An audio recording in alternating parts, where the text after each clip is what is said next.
Today, a gaming icon is back. We have got a huge two-part review of The Legend of Zelda: Skyward Sword. Plus, a preview of Syndicate, and Epic Games reveals the secrets behind the success of Gears of War 3. X-Play starts right now.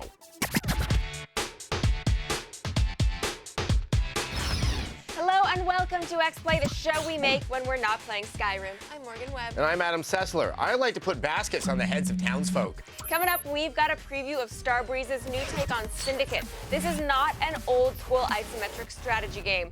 Then we're going to answer big, important life questions in the X-Play inbox. Just kidding, they'll be trivial like usual. Plus, a brutally honest review of The Cursed Crusade. Did you know that people said ombre during the Crusades? Well, this game thinks so. And later, how a blockbuster franchise is made. Epic Games reveals the secrets behind the success of Gears of War 3. But first, a game to play on your Wii. No joke, right? No, I'm Weird. joking at all. Nintendo came out of the gate strong with The Legend of Zelda: Twilight Princess, and now we've got Skyward Sword as the console's about to sputter out its death rattle. Will this game make you dust off that white console with the blue light that really never stops flashing? I mean, what is it trying to tell you? Find out in our review.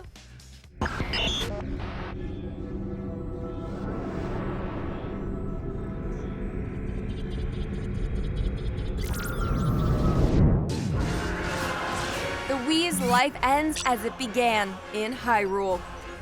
The Legend of Zelda: Skyward Sword may well be the last major release for the best-selling console of the generation. If so, at least you can't say it didn't go out with a flourish. Skyward Sword takes place before all the other Zelda games, if that actually somehow matters. In this version of the legend, a goddess has split the world into the airborne land of Skyloft, where Link, Zelda, and their friends live, and the legendary surface, which nobody has seen for generations. As you might expect, Link is a bright-eyed youth with a crush on the girl with the old-fashioned name, even if she can be a bit pushy sometimes. Skyloft is an idyllic place that is unlike just about any other location in the Zelda series. The inhabitants get around using birds called loftwings, and the best of the best get to be Knights of Skyloft. Being a knight mainly seems to consist of telling people they can't fly at night, but you gotta have goals in a small town. Naturally, right after Link passes the test to become a knight and starts making some headway with Zelda, she gets sucked into a windstorm of pure evil and vanishes. So Link suits up in the conveniently familiar knight outfit to track her down. And wouldn't you know it, he turns out to be some kind of chosen one. He picks up the goddess sword, which is imbued with an analytical artificial intelligence named Fi. She lacks the charm of Midna from Twilight Princess, but she'd clean up on Skating with the Stars. The world of Skyloft and the surface is pretty to look at and very cleverly crafted, but it is not without its flaws. The overworld of the sky is open, and you can fly around in it as much as you like, but there's not really much to do up there besides enjoy the smooth flight controls using the Wiimote Plus. The surface is packed with puzzles and dungeons, but it's shockingly small. There are only 3 main areas, and you'll retread old ground many times over the course of the game. It's still a long game, but some of that length is definitely padding, and it feels smaller and linear as a result. Still, it's Zelda, and the story and setting are mostly there to serve the gameplay, which is fine, since the gameplay part is pretty great. We'll get to that in part 2 of our review. Stick around because part 2 of our review is coming up later in the show. Syndicate was one of Peter Molyneux's early successes, and gamers have been begging for some kind of follow-up ever since. Well, it's finally happening, and the game is in the hands of Starbreeze, developers of Riddick and The Darkness. Now, if you're worried, let me put your mind at ease. You can make people shoot themselves. Here's a preview.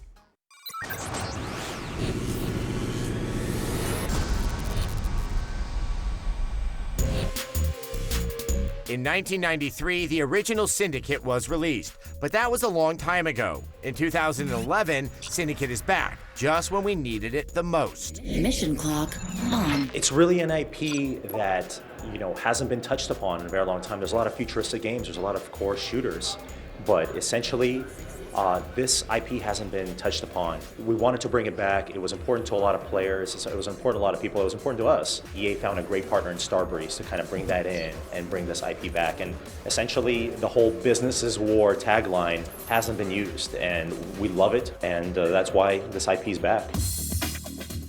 The new Syndicate will look quite different from the original. Obviously, it's a first-person shooter.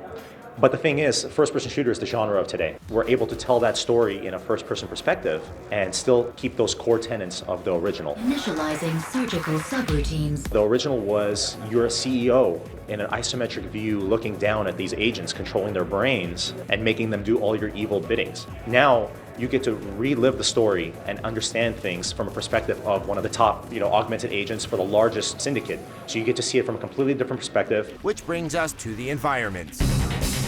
The environments are going to be very different. Each syndicate has their own feel. They're out at sea. Some of them are on land. So the environments, the enemies are going to be different. The AI is brilliant, very tough AI. You have to use all of your augmented powers along with that core shooter mentality of shooting people down to be able to pass through and get through your missions. So everything is going to be different. The enemies are going to be different. The way that they fight you is going to be different. And the way that you have to adapt to fight them is once again going to be different as well. The true mysteries of Syndicate will be revealed in February 2012 on all systems. Until then, trust no one or everyone, either way.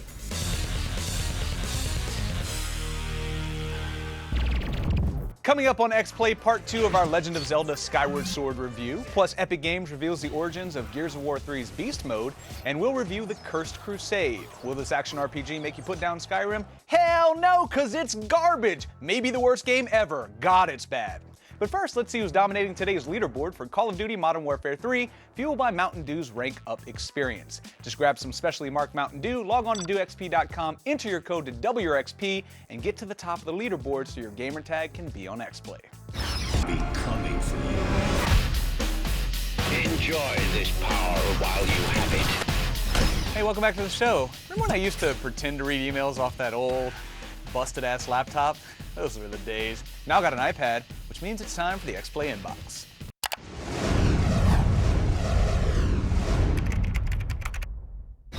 Okay, our first question comes from Michael, and maybe because I'm a child, but I love this question. Michael writes, the holidays are near and Santa drank too many beers. Where are all the steals and deals for video games?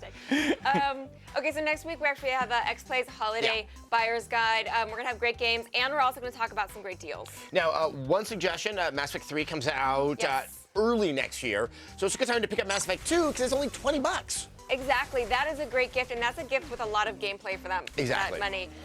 Everybody's actually going to sell Rage for $30 on Black Friday, so that is another deal for Yeah, you. it's a nice one to check out. Yeah. It's a good deal. There are actually, I would recommend just try to get some of the classic games. They're still really good games, but maybe they're not like this year's stuff newest from thing. early in the They're year, still like good. LA Noire or something like that. They're all going to drop in price. Another great idea. See, look at me.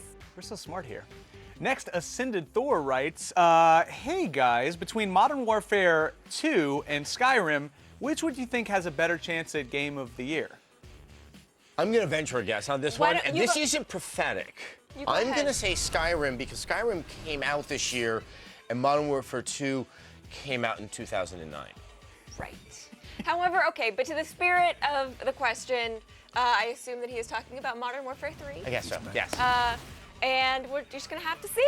You're gonna have to watch But they're all X-Play's- winners. X-Play's Win Our Best of 2011 special, December 14th, and that's where you're gonna find out who wins Game of the Go Year. team! And finally, Josh has actually a very important question. What is your favorite race to play as in the Elder Scrolls? I'm assuming he means Skyrim. I'll start off. I played as a Breton or a Brayton, and the only reason I did that is because I stalked the crap out of Todd Howard, and he told me if I was going to be a battle mage, I should probably choose that. And it's worked out quite well for me. This is an interesting question because I don't know many people that are playing more than one character. So I can't say if it's my favorite. It's the one I have, and I'm gonna love him very much. And So I'm an orc. You're an orc, which I feel like is a rarer choice. I feel like not many people. And I chose an orc because when I was doing the review, I wanted to see if I took a battle melee character and I could make him really good in magic, and I did. So, Nice work. I am a high elf because I wanted to do pure magic. However, you only get like a 50-point magicka bonus, which, you know, it feels like a lot at the beginning, but it really isn't that much. So just go to the Mages College. You might get some apparel that'll just solve that problem immediately. I know. So I'm sad I didn't pick lizard. High elves imposing all of your belief system on everybody in Skyrim. Viewers, thank you for all the questions. Remember, you can have your hopes dashed by writing to xplay@g4tv.com. Wow, we are terrible people sometimes. Who knows, maybe we'll give away some prizes, but we probably won't. All right, the whole reason X-Play exists, besides to line our pockets. We have pockets. Mine are lined. Mine are like sadness sewed up. and broken dreams, is to stop people from buying bad video games. It's one of life's great disappointments, that and adulthood. So that is why we strongly urge you to pay attention to what we have to say about the Cursed Crusade. The title is very apt. Nothing about this train wreck works, and you can see why in our review.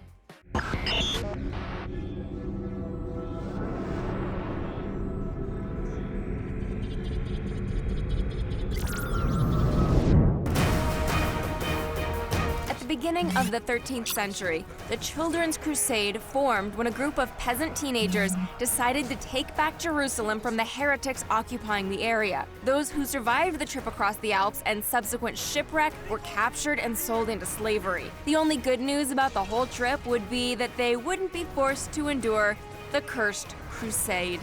It is a nightmare. No, forgetting the third federal department that you want to shut down is a nightmare. The Cursed Crusade is a tragedy that you experience one ghastly level at a time. You take the role of a would-be crusader looking for his lost father in Jerusalem and his bumbling Spaniard companion. And oh yeah, you just happen to be cursed. This is getting more and more ridiculous.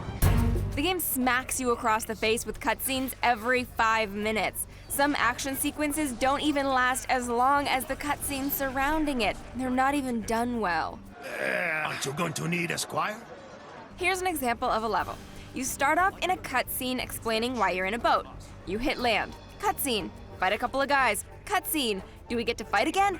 No. Cutscene. Then fight. Cutscene. Fight. Cutscene. And that's it. Are you done? When you do get a chance to fight, you find out that's not fun either. Each weapon and weapon combination has their own combo that you have to unlock. The finishers are bloody, but they mainly get you through the awful enemy AI just a little faster. And with backgrounds and environments this bland, you'd think that Paul W.S. Anderson directed it. You think this is over?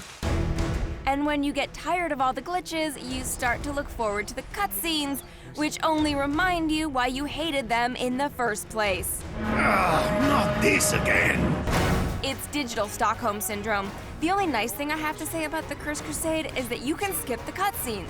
Now, if you could only do that with the rest of the game. That's why the Cursed Crusade gets a 1 Why am I here? out of 5.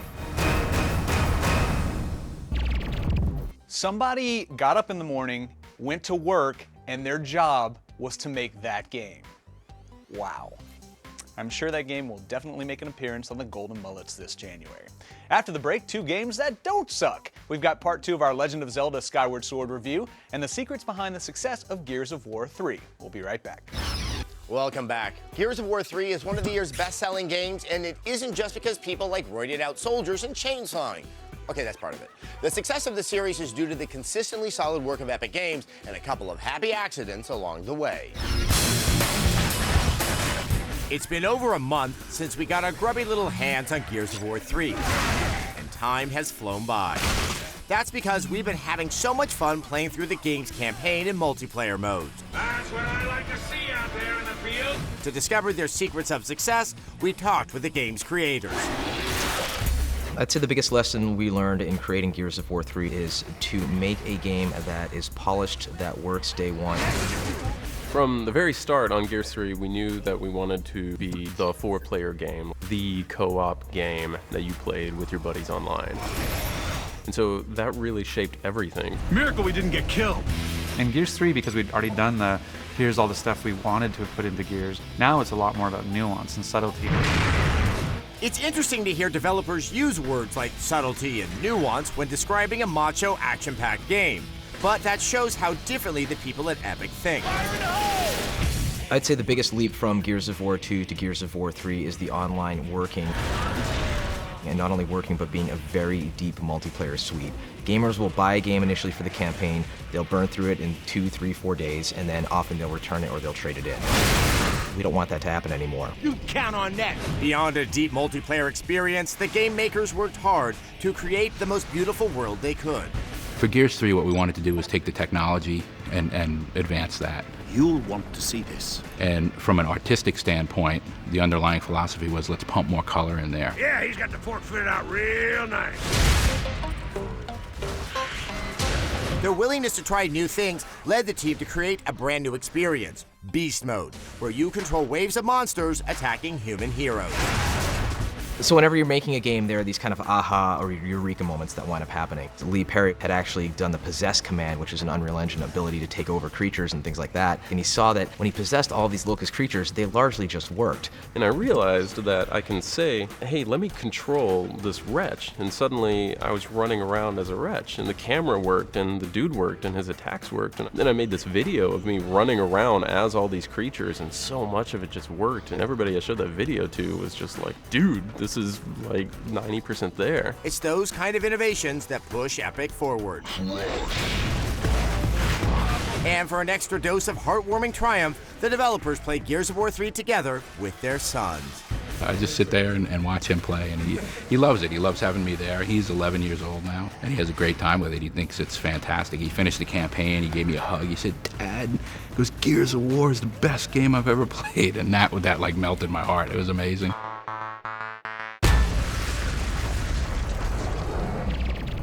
Stick around, there is more X-Play on the way, including part 2 of our Legend of Zelda Skyward Sword review. That's the part where we give the game a score and you guys fight about it. We'll be right back.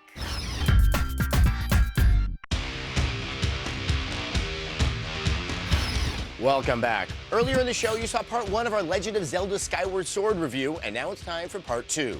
That means we'll cover all of the multiplayer features like Team Deathmatch and teabagging. Of course, I'm being facetious. This is Zelda, which means this is one long epic adventure, and a good one. Here's part 2 of our review.